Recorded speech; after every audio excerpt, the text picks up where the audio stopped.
Ladies and gentlemen, welcome to my channel. Today we're going to be taking a look at the 2026 Bullet Chess Championship.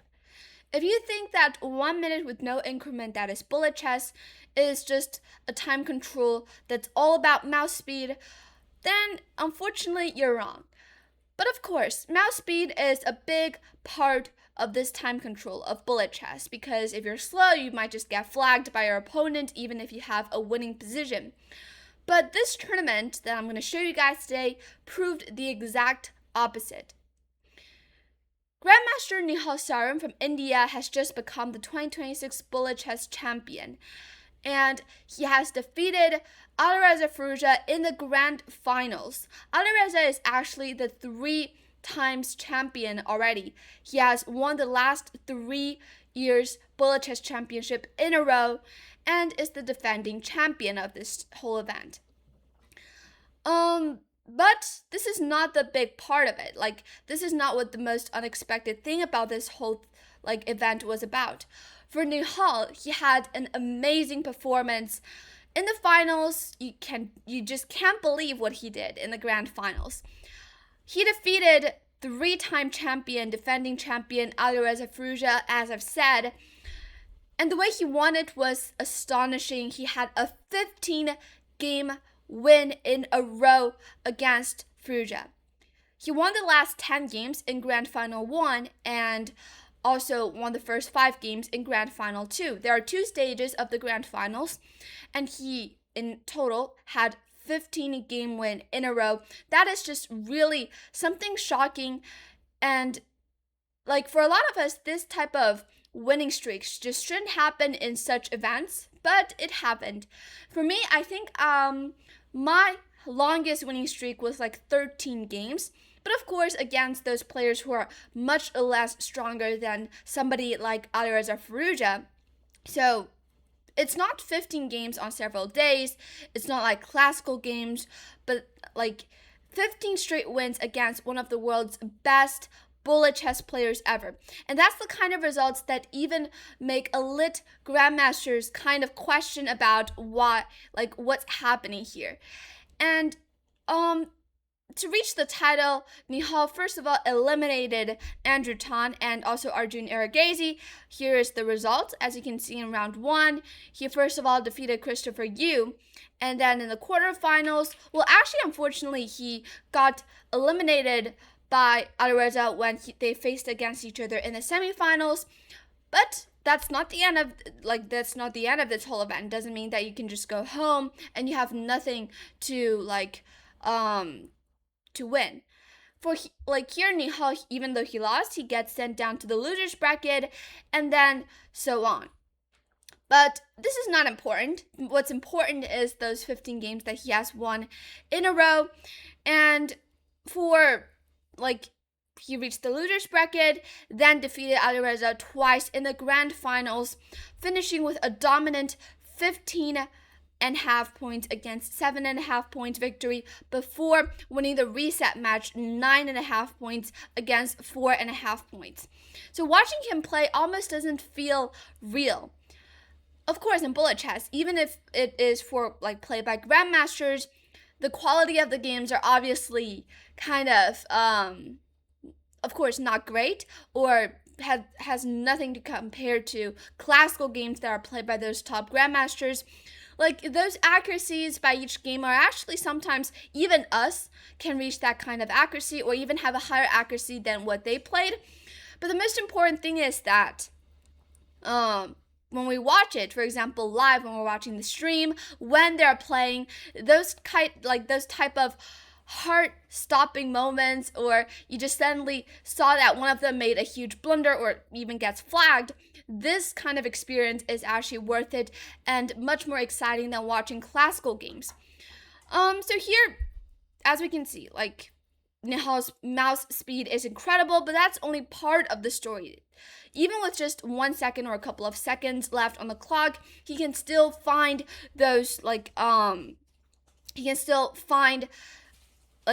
brilliant tactical ideas, precise endgame moves, and trying his best to flag his opponent or win on the position, calm and defensive moves. It's not just about how fast you are. It's world chess players, world chess played at impossible speed with no increment, that is. I personally also love to play bullet chess because actually you don't need much thinking, and I have a rating of 2700 on chess.com. But I also know how difficult this time control really is. Even at that level, putting together a long winning streak is incredibly hard. And that's why Nihal's 15 consecutive win against Firouzja is actually, in my opinion, one of the most amazing, incredible winning streak in the history of bullet chess.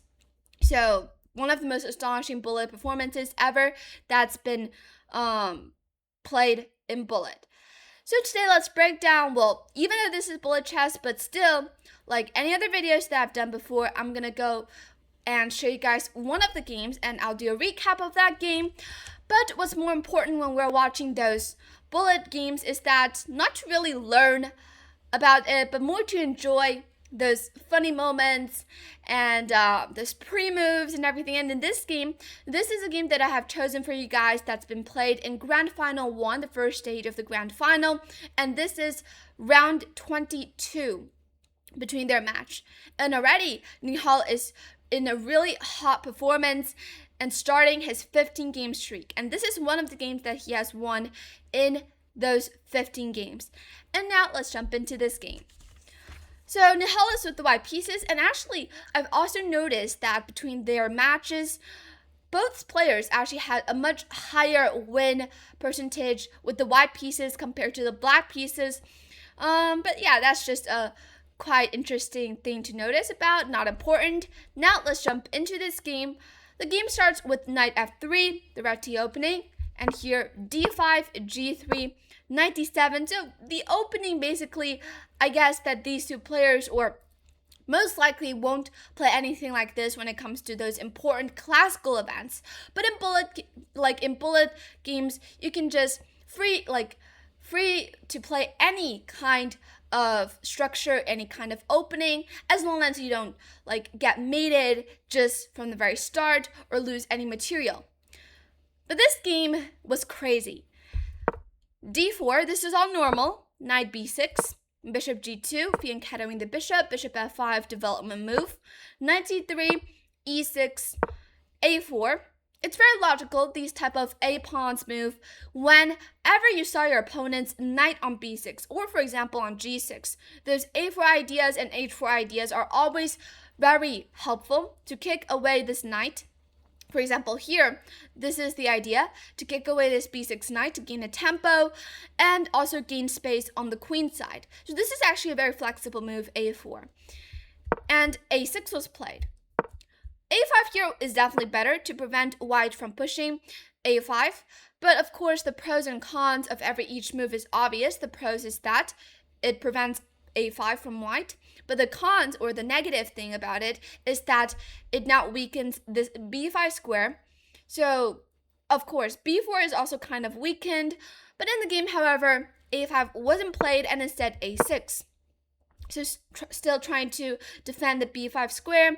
And now the point is that if white goes a5, black can play knight c4. And of course, if you go b3 to try to attack this knight obviously doesn't go back, because this will be much better for the white pieces. But black here actually has this move, bishop b4, to pin this knight. And the bishop can't really go to these squares. Bishop d2 is the best move, but after takes, knight f6, knight e4 is coming, and here black is the side who is much better. So here after a5, of course, this knight retreats back to d7, and white here obviously has the initiative because he has just gained a tempo on the queen side, and black is kind of much slower in development. Nihal here plays knight h4, very logical, to attack this bishop and threatening to gain the bishop pair, which is actually a very important element in chess. It depends on the position, whether it is a closed pawn structure or opened with a lot of open diagonals and files, where in the second situation where there's where it's an opened position, you do definitely want to have the bishop pair in your own hands and get rid of your opponent's bishop pair. So here after knight h4, it's very logical, opening up this diagonal for the bishop, and at some point maybe e4 ideas to open up this diagonal. Bishop goes back to g6, makes perfect sense. And here short castle was played. Of course, you could just simply take this bishop and after h takes g6 to go e4. This is the idea that I just mentioned. And here black most likely plays c6 to support the center d5 pawn. And here, the other good thing about getting this pawn on a5, pushing a4, a5 is that we have this very common and very, standard maneuver for the rooks. It's called the rook lift. And here you play rook a4. Now, this move or these type of maneuvers actually have a long history and it's really standard. So you do definitely want to know this type of ideas. Like in all type of positions, sometimes you can develop your rook this way, not really needing to get rid of all of those pieces and then develop just the normal way. Of course, rook a4, this type of rook lift is the rare way, but it works here. And rook a4 supports the center, very flexible. Black can't attack this rook, and in the future, it will have a very big help for white's position. But of course, that is all something that's kind of off the topic. And now let's get back into the game. After bishop g6 here, we have short castle, getting the king to safety, and here's c6. And now the funny part came. This is bullet chess, don't forget you guys. This is bullet chess. And when you play, sometimes you like to pre-move, right? Like you like to pre-move, for example, let's say, for example, if white were to take on g6, you just most likely pre-move h takes g6 in case he takes and you can save 1 second or save some time. And here knight g6 was in fact played in the game. And Firouzja, he pre-moved. Yes, he did. He pre-moved. But he just played this. Knight gf6. And obviously it's a pre-move because as we can see by the time control, he didn't use any time. And why would you want to, your opponent just has taken one of your bishops and is threatening this rook as well. You should just take back. But he played knight f6. And for the white pieces, white is just winning after knight takes h8. You're up a rook, you're up a bishop. But after knight gf6, white also pre-moved. And I think he just didn't realize, or he just didn't even thought about that black would not take this knight and just develop calmly with knight gf6, just ignoring his loss of material. And here Nihal's play this move, e4. And now, I could say that when I even face these type of situations when I'm playing bullet chess, for example, let's go to the very beginning of a game. Oh, sorry. Here, when I'm playing with the black pieces, sometimes, let's say I do this. I play the King's Indian, for example. And then, for example, my opponent plays knight f3. I play g6, and I pre-move bishop g7, right? Very logical. I pre-move that. My opponent plays this. And after I go here, I pre-moved it. My opponent just takes it, and it's game over. So it happens to me actually quite a lot of times already. I don't know if it happened to you guys before. You could share your experience. But in this game, e4 was played. And now Firouzja, finally, he realized that what just happened, these two moves, that it's just crazy. And then he takes this knight on g6. But of course, Nihal's position is still better because he has the bishop pair and also already started to launch an attack in the center of the board with black's king still not castled yet and all of his pieces quite passive. Inside this pawn triangle, not really knowing where to go. This d7 knight is right now useless. And here rook e1 was played, eyeing this king on e8. Bishop b4, bishop d2. And here, obviously, the idea is that if white were to take, then after, mouse slip. c takes d5. And here white has this tactic, knight takes d5, bishop takes e1, queen takes e1, black can't take this knight. Well, you could with the knight, but after bishop takes d5, even though here white has sacrificed material, a bishop for like a rook for a bishop in this case, but he is up, as you can count, 1, 2, 3, 4, 5, 6, 7, 1, 2, 3, 4, 5, 6. Well, he is up a pawn, but this pair of bishop is just way too strong, and right now also attacking the b7 pawn, maybe even bishop e6 tactics. Well, maybe that's not going to happen here, but white has enough compensation for the sacrificed material. So in that case, black didn't play, well, white didn't play e takes d5. I'm not sure if that they actually calculated all of these, but e5, well, e5 is a much more better move. Knight back and then bishop d2 makes sense. But again, you don't have enough time to calculate all of these. You just go for it and place here. Nihal plays bishop d2 immediately. And the difference of going e5 and then bishop d2 now is quite obvious. Is that black can take, and after takes, there's knight e4, takes, and here black, even though, well, material is even, and black has no problem here with all of his pieces placements with knight f6, and the game goes on. But instead in the game, Firouzja decides to get a little bit greedy and took this pawn on a5, which missed the opportunity to equalize the position. But here, Nihal also missed the chance. He had this pretty sacrifice with rook takes a5, queen takes a5, and knight takes d5. And discovered attack, this queen will have to go back. And then here, knight simply just drops back. And white, again, has enough compensation for the sacrificed material. But instead in the game, knight takes d5 was played immediately. And as you can see again, this is the wrong move order. Here after c takes d5, which was played in the game, the best move is to take first on d2. Then, of course, if you take, then there's, well, c takes d5 or e takes d5. Both are possible. White's idea here, knight takes, and then after queen takes d2. White is still better, of course, but compared to what happened in the game, black is much better after bishop takes d2 and then, like, the position that I just mentioned. Well, knight f6, and then this, black could still hold it, but in the game, c takes d5 was played immediately, and basically black is losing. Bishop takes a5, b6, e takes d5, a brilliant move, but the point is that if black were to take, which has happened in the game, white can take another pawn and point out the fact that black's king is just way too weak, doesn't have time to castle. Well, in the game, in fact, black plays castles, but loses immediately on the spot due to e7. Here, the best move is to play knight b6, but this is just really weird because bishop c6, king e7, then, for example, you just take it, and after this, I mean, white is still winning with this king going nowhere and about to get checkmated, and white is also up a ton of pawns. So, like, already here, black is in huge trouble, and in the game, short castle was played by Firouzja, but I could say that the rest of the game was just very clean. By Nihal, he played e7, queen c7, there's no other way.